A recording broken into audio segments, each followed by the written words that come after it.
quero, irmãos, dividir com os irmãos uma palavra aqui que está no livro de Miqueias, um dos profetas menores, capítulo de número 6, e o versículo de número 1 ao 8. Miqueias, capítulo de número 6, e o versículo de número 1 ao 8.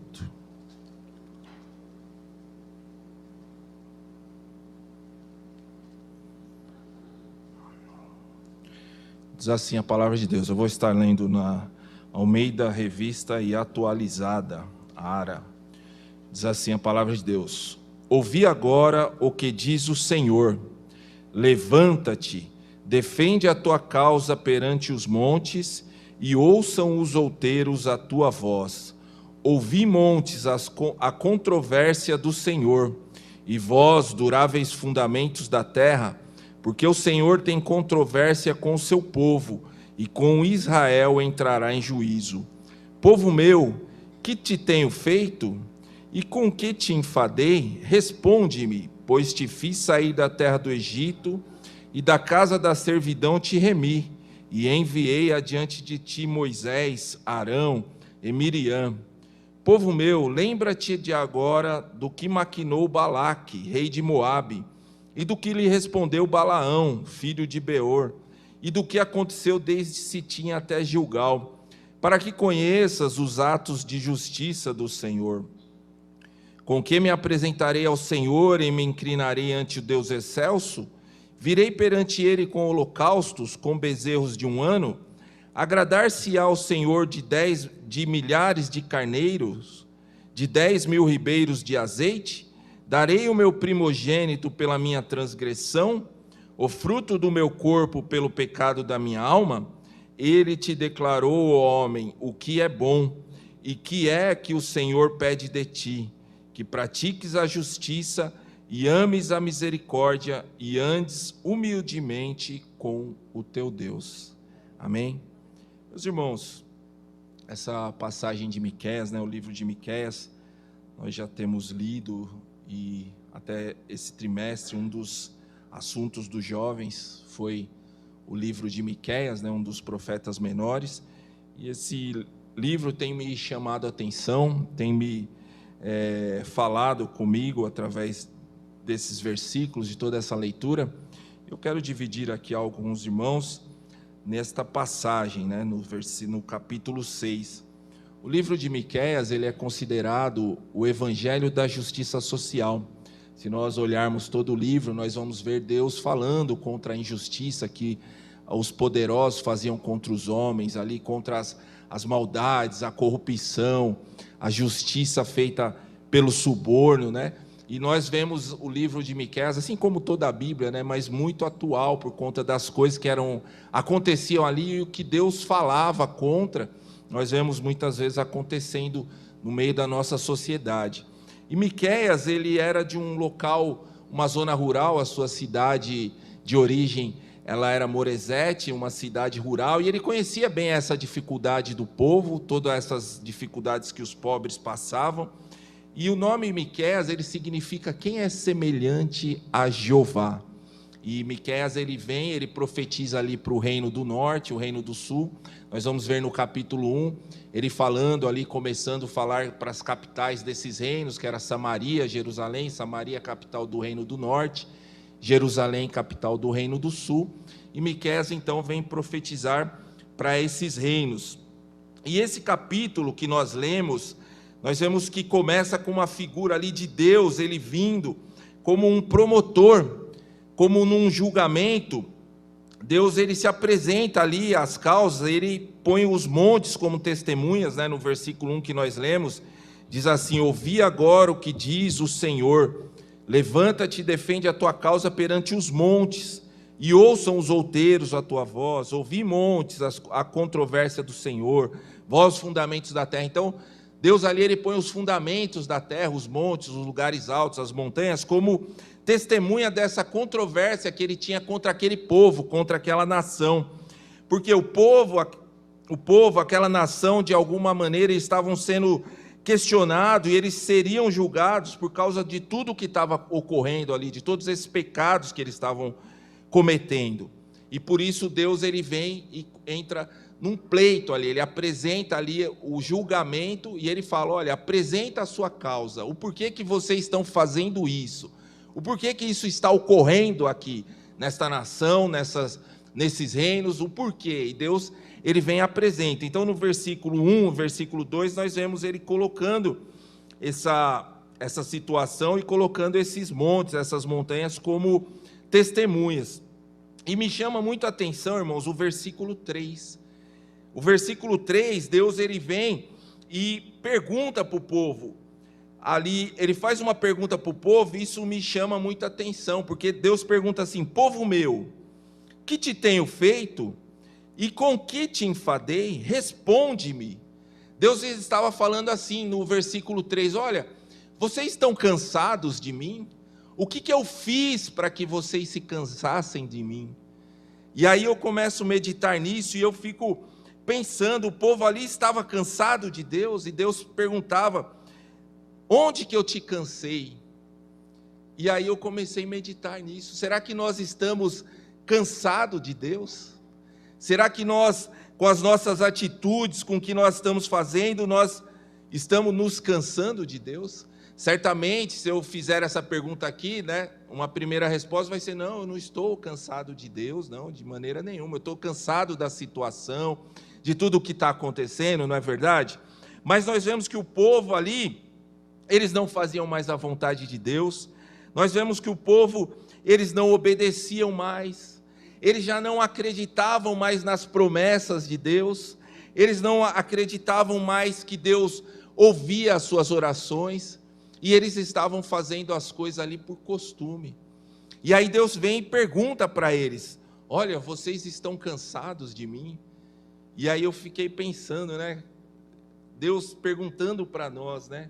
Vocês estão cansados de mim, né?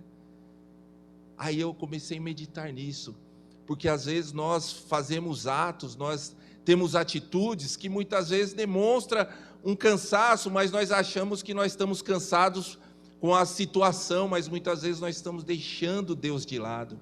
É como se nós estivéssemos cansados de Deus. E aquele povo, Deus estava perguntando para eles assim, Deus estava chamando eles para que eles mostrassem o porquê que eles não deveriam sofrer aquela correção, porque Deus estava vindo com um julgamento sobre aquela nação.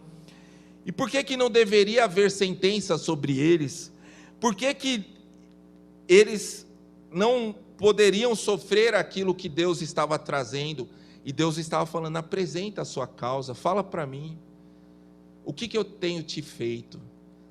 E que nessa noite essa pergunta ecoe no nosso coração, né? O que Deus tem feito para nós, para que nós muitas vezes tenhamos atitudes contrárias a Ele? O que Deus tem feito, né? E aí, Deus aqui, é como se Deus ele estivesse se humilhando, né? É como, às vezes, um pai chega para o filho responde ou está agindo de uma forma errada, e o pai chega assim: mas filho, por que você está fazendo isso? O que eu te fiz para você, né? Quando às vezes um filho é desobediente, ou muitas vezes tem um filho criminoso, às vezes o pai chega: mas o que eu fiz para que ele fosse dessa maneira? E Deus, ele estava dessa maneira, ele estava falando assim: olha, apresenta as suas justificativas, vocês agiram errado, vocês foram traiçoeiros, vocês foram ingratos, por quê? O que eu tenho imposto sobre vocês? Que imposições eu fiz para que vocês fossem assim? Talvez se nós fôssemos responder a Deus, nós falássemos assim: mas a pandemia me abateu de uma tal maneira que eu não estou conseguindo, né? E aí talvez nós apresentássemos causas, aí Deus perguntasse: mas de repente você deixou de fazer outras coisas, você deixou de frequentar outros ambientes, o que você deixou de fazer? E aí nós procuramos apresentar as nossas causas, mas nós vemos ali que o povo ele não tinha resposta para Deus sobre isso. O povo não tinha algo para justificar aquela atitude, aqueles erros, aqueles pecados, o povo não tinha. E aí nós vamos ver que a nação ela estava envolta em pecados. Quando nós olhamos todo esse livro, capítulo 1 ao capítulo 7, nós vamos ver Deus ali através do profeta Miqueias, ele apresentando os pecados, os erros daquele povo. E eu gostaria de chamar os irmãos a atenção para que nós víssemos alguns desses pecados, para que nós entendêssemos por que Deus estava vindo com julgamento sobre a nação. E aí eu vou chamar os irmãos para ler ali no capítulo 2 e o versículo 1, desse mesmo livro, capítulo 2 de Miqueias, versículo 1, diz assim a palavra de Deus: ai daqueles que no seu leito imaginam a iniquidade e maquinam o mal, a luz da alvo praticam, porque o poder está em suas mãos.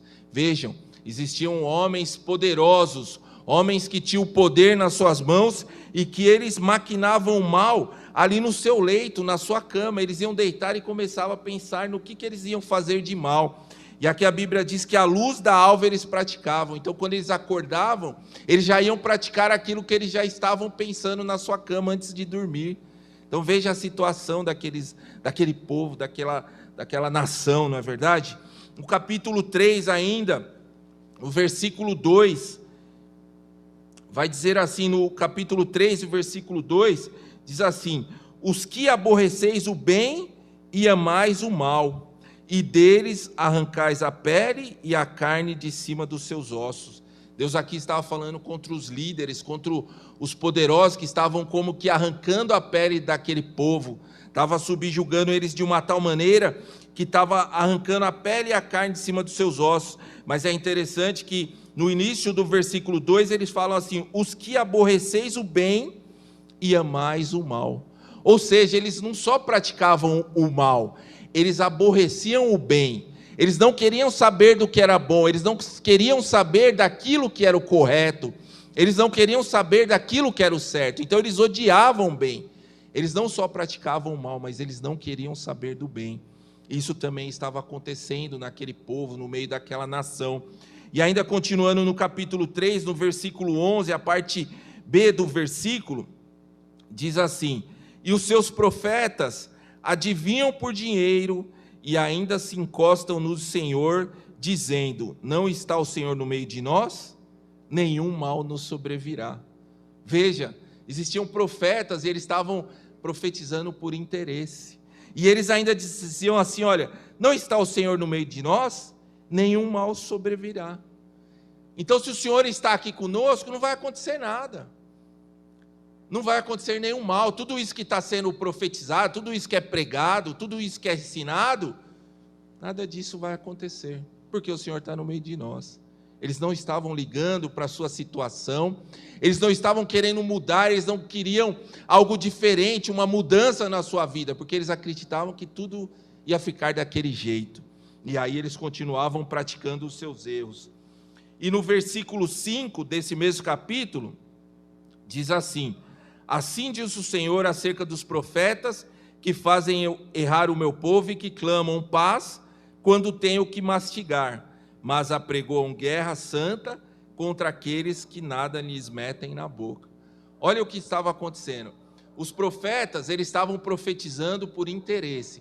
Quando alguém pagava para eles algo, alguma quantia, então eles falavam: olha, vai tudo bem na sua vida, você vai ter paz, você vai ser abençoado, a sua vida vai ser próspera. Mas aí no versículo 5 fala assim: quando tenho que mastigar, mas apregoam guerra santa contra aqueles que nada lhe metem na boca. Ou seja, aqueles que não davam dinheiro para eles, eles falavam: ó, sua vida vai de mal a pior. Você está pensando em paz? Vai ser só guerra, vai ser só tribulação, vai ser só coisa ruim na sua vida. Então era assim que estava aquela situação. Então os irmãos vejam, e aí Deus pergunta: o que eu tenho feito para vocês? Por que vocês estão assim? Por que vocês estão agindo desta maneira? O que eu fiz para vocês agirem assim? E aí, nós ainda continuando neste versículo, neste livro, no capítulo 7 e no versículo 6, nós vamos ver mais uma situação que estava, e agora aqui vai falar da família, no capítulo 7 e o versículo 6, vai dizer assim: olha, porque o filho despreza o pai, A filha se levanta contra a mãe, a nora contra a sogra. Os inimigos do homem são os da sua própria casa. Então veja, irmãos, a sociedade estava corrompida. A sociedade estava totalmente fora da vontade de Deus. E não era pelo fato de Deus falar, porque Deus falava, Deus levantava profetas, Deus levantava homens e mulheres de Deus para falar contra isso. Mas o povo estava alheio à vontade de Deus. O povo não queria saber de nada. O povo estava como que cansado de Deus. Irmãos, nesta noite, essa palavra é uma exortação para nós, para que nós nos atentamos como está a nossa vida perante Deus. E, mediante a tudo que está acontecendo, você acha que Deus está indiferente a isso? Deus não está indiferente. Talvez nós estejamos se sentindo cansados de tudo que está acontecendo, talvez queremos desistir, procurar algo novo. Isso não está bom para mim, eu acho que eu estou cansado disso tudo. Não, meu irmão, Deus não está alheio a isso. Nós vemos aqui que Deus não estava alheio, Deus estava vendo todas as coisas, e Ele estava vindo com julgamento, porque Deus ele não deixa as coisas passarem.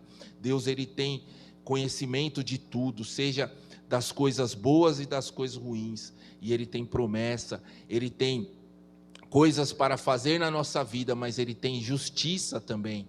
Ele é poderoso para trazer correção sobre a nossa vida, sobre este mundo, sobre tudo isso que está acontecendo.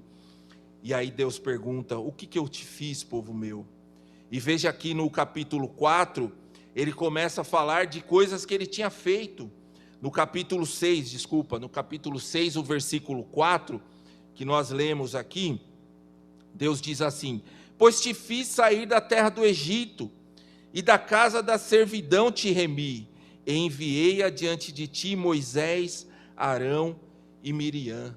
Então Deus estava falando assim: isso foi pouco para vocês? Eu libertei vocês do Egito, eu dei líderes para vocês, eu dei Moisés, que ele encaminhou vocês ali no deserto, eu dei Arão, que ele ensinou a lei, ensinou a palavra, eu dei a Miriam, que foi profetisa, que trazia as profecias, que estava ali no meio das mulheres ensinando. Então eu dei líderes para vocês. E o que eu fiz para vocês? Aí ele fala no capítulo 6, ainda no versículo 5, povo meu, lembra-te agora do que maquinou Balaque, rei de Moabe, e do que lhe respondeu Balaão, filho de Beor. Os irmãos se lembram, ali o povo estava acampado e o rei de Moabe, Balaque, ele contratou a Balaão para amaldiçoar o povo, para trazer palavras de maldição. Só que toda vez que Balaão abria sua boca, ele não conseguia maldizer, ele só falava bênção. Ele não conseguia amaldiçoar, ele só falava bênção. E Deus estava lembrando eles aqui: olha, vocês lembram de Balaão?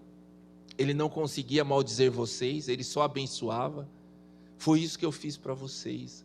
E aqui, irmãos, é interessante que Deus está falando: lembra-te agora. Deus não está falando um mandamento. Se nós pegarmos essa palavra lembra-te, não é uma imposição. Ele não estava mandando que se lembrasse, mas Ele estava falando para que nós relembrássemos, né? Ele estava falando assim: olha, Ele estava suplicando para nós, não era uma ordenança, Ele estava suplicando para que nós nos lembrássemos. Lembra-te. Olha, você lembra lá quando eu te salvei? Você lembra quando eu te tirei do mundo? Você lembra quando eu fiz aquela bênção na sua vida, que você achou que nada ia ser resolvido e de repente veio a bênção que você não estava esperando? Então Deus estava falando isso com eles, e Ele fala isso conosco também. Lembra-te, não desanime, não fique cansado de mim, porque eu fiz isso, eu tirei você do Egito, e agora eu quero que você se lembre de todas as coisas que eu fiz, na época que eu transformei a maldição em bênção. Era isso que Deus estava falando ali com eles. Mas eles estavam sendo ingratos a Deus, eles não estavam sendo gratos a Deus. Como que estava o culto deles? Se nós lermos aqui no capítulo 6, no versículo 6, eles estavam fazendo um culto, eles estavam cumprindo a lei, era como se eles tivessem ido fazer os rituais, eles cumpriam sacrifício, eles eram religiosos, mas eles não estavam fazendo aquilo verdadeiramente, não era um culto verdadeiro, era algo por costume. E aí no versículo 6 do capítulo 6, Aí vem a pergunta: com que me apresentarei ao Senhor e me inclinarei ante Deus excelso? Virei perante Ele com holocausto, com bezerros de 1 ano? Agradar-se ao Senhor de milhares de carneiros, de 10.000 ribeiros de azeite? Darei o meu primogênito pela minha transgressão? Não, nada disso para Deus não servia. Ainda que se apresentasse coisas que Deus nem recebia, primogênito, Deus nunca aceitou sacrifício humano. Então Deus não queria isso, Deus queria que eles fizessem com conversão verdadeira. Eles até agradavam os homens, mas não estavam agradando a Deus. Eles ofereciam tudo, até o que Deus proibia, mas eles não estavam obedecendo de coração. Era assim que estava aquele povo. Mas o que o Senhor queria? O que o Senhor queria daquele povo? Nós vamos ver no versículo 8, aqui desse capítulo 6. Diz assim: Ele te declarou, o homem, o que é bom. E o que o Senhor pede de ti? Que pratiques a justiça e ames a misericórdia e andes humildemente com o teu Deus.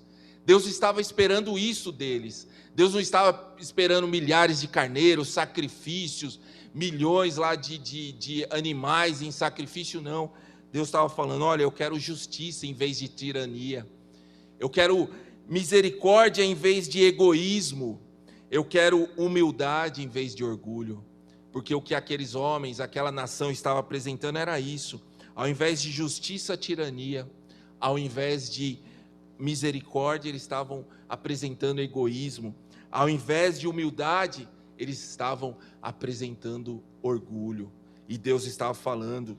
Mas tinha jeito para esse povo? Tinha jeito. Nós vemos que Deus estava vindo com julgamento. Se nós lermos lá no capítulo 1 de Miqueias, nós vamos ver que a palavra é dura. Deus vem pisando sobre os montes, derretendo os montes ali com seus pés estavam em chama. Então isso fala de julgamento. Deus estava vindo para julgar. Deus está virado. E assim começa o livro de Miqueias. E nessa parte que nós lemos era um julgamento, mas o livro termina com esperança. Esperança porque Deus muda a situação. Deus estava questionando porque Ele queria uma mudança do povo. E quando Deus nos corrige, quando Deus nos questiona, quando Deus manda uma palavra como essa, nos exortando, fazendo-nos entender o que Ele quer, é porque Ele pode mudar a situação. E aqui nós vamos ver que no capítulo 1, então, começa com uma palavra dura. No capítulo 6, Deus começa a pedir para que eles apresentem as suas causas. Mas no capítulo 7, nós vemos Miqueias, no versículo 7, ele falando assim, olha, capítulo 7, versículo 7, o profeta falando: eu, porém, olharei para o Senhor e esperarei no Deus da minha salvação. O meu Deus me ouvirá. Olha, frente a tudo isso que estava acontecendo, o profeta, ele cria que Deus ia ouvir, que Deus ia mudar a situação, que Deus ia mudar tudo. Então eu entendo aqui, irmãos, que Deus pode mudar a minha, a sua situação. Não importa como está, talvez você esteja cansado, talvez você esteja desanimado, talvez você esteja aí na sua casa dizendo: eu não tenho mais força para voltar para a igreja. Não, o Deus que nós servimos, Ele é esperança, Ele é salvação e Ele nos ouve. Louvado seja o nome do Senhor. O nosso Deus está nos ouvindo nesta noite. O nosso Deus está ouvindo você aí no seu lar. Glorificado seja o nome do Senhor. E nós vamos ver que ninguém pode se comparar a esse Deus. Veja o que diz no capítulo 7, ainda no versículo 18 e no versículo 19. Diz assim a palavra de Deus: quem, ó Deus, é semelhante a ti, que perdoas a iniquidade e te esquece da transgressão do restante da tua herança? O Senhor não retém a sua ira para sempre, porque tem prazer na misericórdia. Tornará a ter compaixão de nós, pisará aos pés as nossas iniquidades e lançará todos os nossos pecados nas profundezas do mar. Esse é o Deus que nós servimos, irmãos. Esse é o Deus, ninguém pode se comparar a Ele, ninguém perdoa como Ele, ninguém tem misericórdia como Ele. Ele tem prazer na misericórdia, Ele não retém a sua ira para sempre. Ele estava ali trazendo julgamento para esse povo não mudou. Nós vamos ver ali que pela história do reino de Judá veio o julgamento. Deus mandou ali o reino da Babilônia sobre eles, e eles ficaram cativos ali 70 anos. Mas Deus tinha promessa na vida deles. Deus não retém a sua ira para sempre. E Deus então fez-os tornar para a sua terra, a terra que Deus havia prometido. Mas ninguém pode se comparar a Deus. E tem mais, no versículo 20 do capítulo 7, Deus cumpre as suas promessas. Diz assim a palavra de Deus: mostrarás a Jacó a fidelidade e a Abraão a misericórdia, as quais juraste a nossos pais desde os dias antigos. Sabe aquela promessa antiga? Ela está de pé. Sabe aquilo lá de anos atrás? Ela está de pé.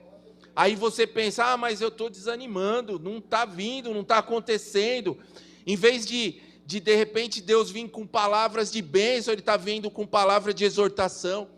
Mas é assim mesmo, que Deus quer que você se arrependa, quer que você mude, e as promessas estão de pé, as quais juraste a nossos pais desde os dias antigos. Deus cumpre as suas promessas, irmãos. Deus cumpre, louvado seja o nome do Senhor. Então que essa palavra fale mais alto no seu coração. Povo meu, que tenho te feito? Com que eu tenho te cansado? O que Deus tem feito para nós agirmos assim? Deus, Ele só quer de nós arrependimento. Ele quer sinceridade, Ele quer adoração em espírito e em verdade.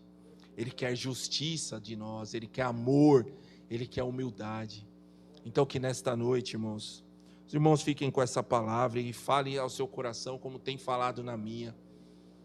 Talvez você ache que você está numa situação difícil, que não tem mais jeito, mas Deus, Ele mantém a sua esperança de pé. As misericórdias dele são a causa de nós não sermos consumidos. Nós vivemos tempos difíceis, mas Deus está conosco. E o que Ele espera de nós são todas estas coisas: justiça, humildade. Ele quer todas estas coisas de nós e amor. Então os irmãos fiquem com essa palavra. Não se canse, irmãos. Continue firme, porque o Senhor é poderoso. Assim como Ele fez aqui na vida do povo, Ele corrigiu, sim.